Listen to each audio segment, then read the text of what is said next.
हिथं जर आले, हिथं आले तर हिथं त्यांचं लिखाणकाम चालायचं. बर.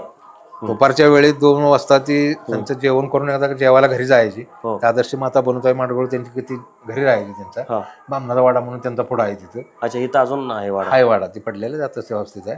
तर ती जेवण करून तिथनं पुन्हा 12-1 वाजता इथे यायची. पुन्हा जेसरण झाले का पुन्हा 3-4 वाजता फ्रेश होऊन झाले का परत पुन्हा लिहायला बसायचे. झाले का परत 5च्या पुढं 5-6 आणि गावात जायचे. गावात गेल्यानंतर तिथं हनुमान मंदिर आहे. मग हनुमान मंदिरच्या पुढं तिथे एक साधा कट्टा होता पार.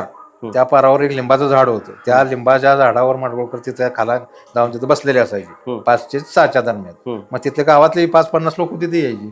तिथं आल्यानंतर मग आता अण्णा आलेत माडगुळकर आलेत म्हटलं सगळे बसायचे ना. अच्छा, म्हणजे गावातही त्यांना मान समजा मग लोक सगळे 5-50 लोक गोळा व्हायचे. 5-50 म्हणजे त्यावेळेची लय झाली. आणि मग ती बसल्यानंतर मग आता त्यांचं कसं विषय निघायचा. मग कुणाच्या तोंडातनं काय येतंय, तुमच्या तोंडातनं काय येतंय, तुम्ही काय म्हणताय, मी काय म्हणतोय, त्या कपड्या सगळ्या चाललेल्या असायच्या. आणि जी काय त्यांच्या तोंडात येईल ती त्यांना काय पाहिजे असं ती सगळी घ्यायची. इथं येऊन ती लिहायची. बर. ग्रामीण भागातलं सगळं. अच्छा, बर. म्हणजे ती माणसं गोळा करून नुसती फुकट बसून होती. ती आलेली ती इथं लिहायची.